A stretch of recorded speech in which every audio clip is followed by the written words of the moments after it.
All right, welcome back. Your time right now is 8:44, and even though the holidays are over, many of you may be wanting to return or exchange your gifts, but experts advise you want to check those return policies before heading to the store this year. A lot to read through. So that's why this morning we're joined with Sarah Wetzel with the Better Business Bureau to share some tips. So thank you so much, Sarah. Unfortunately, the giving season also means returning season. Yeah, absolutely. The National Retail Federation said that retailers are expecting 17% of their holiday sales to be returned. So that's a pretty high number, and there was so many things being bought online. That's why they're expecting more returns this year. I was actually going to ask, because of the way we online shop a lot more, are we seeing that percentage go up year after year? Yeah, well, because sometimes it's hard when you buy things online, even when you go in store. Sometimes when you're buying for somebody else, it is hard. But then when it's online, you have nothing to hold up, nothing to look at. So you just buy and kind of hope for the best. So yeah, that number did kind of increase for retailers, that they are going to have those returns. And returns are annoying. It's one of those things when it's on my to-do list, I'm like, this stinks. I think everyone feels that way. Absolutely. So in terms of before you head to the store, what do you advise people to do before walking in, parking, going through all that nonsense? Sure. Well, one thing is you could research the retailer, look at BBB.org and see if any other consumers have had any complaints, or with customer reviews if they've had issues with returns at this store, just so you can kind of prepare yourself. But then also learn what the policy is, if there's a way to look online or call the store that way. If there's anything that you need to bring, obviously we know receipts if you have one, but just kind of looking at that to make sure that you're prepared yourself. There are a lot of stores that obviously offer returns, but then there are some that only offer store credits. Yeah. Do we see more of the other, do more offer returns? I feel like, from my experience, it's more of the local businesses that they may just offer store credit. Yeah, so it's important to know that, but then a lot of times too, if you don't have any receipt, that's a lot of times when you see you're either going to get store credit or you can just exchange.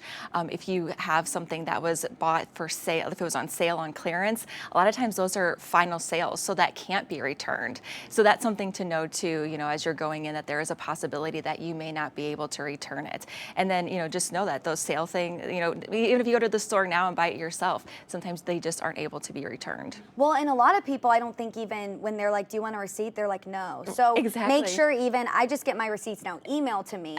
Yes. Because I know myself and I just throw away the paper. Yeah. So in terms of that too, email receipts are fine, right? As long as you just yeah, absolutely. Or even now you can have them via text. Yeah. Just as long as you have it, you have something. And obviously if you have a gift receipt, take that along to the store with you. Keep everything in the original packaging. Sometimes that's a stipulation to be able to return. You have to have it in the original packaging. And then just know too that sometimes online returns and in-store returns are going to be different. So go to the online website and see what the return policy is, make sure that you understand it, and then also watch out for scams. Unfortunately, sometimes scammers will do fake websites and they'll make you think that you're submitting a return. So make sure that you're on the actual website, or if you have the opportunity to take it to a brick and mortar store, go ahead and do that. That was actually going to be my next question. Unfortunately, scams hit everywhere now. Yeah. So what are the biggest ones y'all see when it comes to these returns post-holiday shopping season? The fake websites really are the big thing. Is scammers can make websites look so real. They'll even have the actual logo of the store. And so you do want to look at the URL to make sure that you are on the actual website. Sometimes they just change one letter.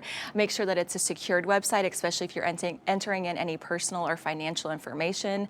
And then just kind of scroll through. If there's no information, contact information or address or any kind of information like that, if that's missing, that's a red flag that you could be on a fake website. So just make sure that you're typing in the actual store name. And then even sometimes with like a Google search, you have to be careful. If you just put in a very broad search, a fake website could come up. So if you have the actual URL, go ahead and do that. It's crazy. And with Amazon and stuff too, they make it easy to return, yes. but a lot of online places don't. Absolutely, yeah. And then finally, just make sure time-wise, you know how much time you have. Like you said, it's annoying. So annoying. Nobody wants to do it. You don't, but just make sure that you're within that time frame, because that's the worst if you go to return it and then you're outside that window. Yeah. Thank you so much, Sarah. Thank you. Super helpful tips. I hope everyone at home was taking notes, because those were Mercedes. great. Thank you so much.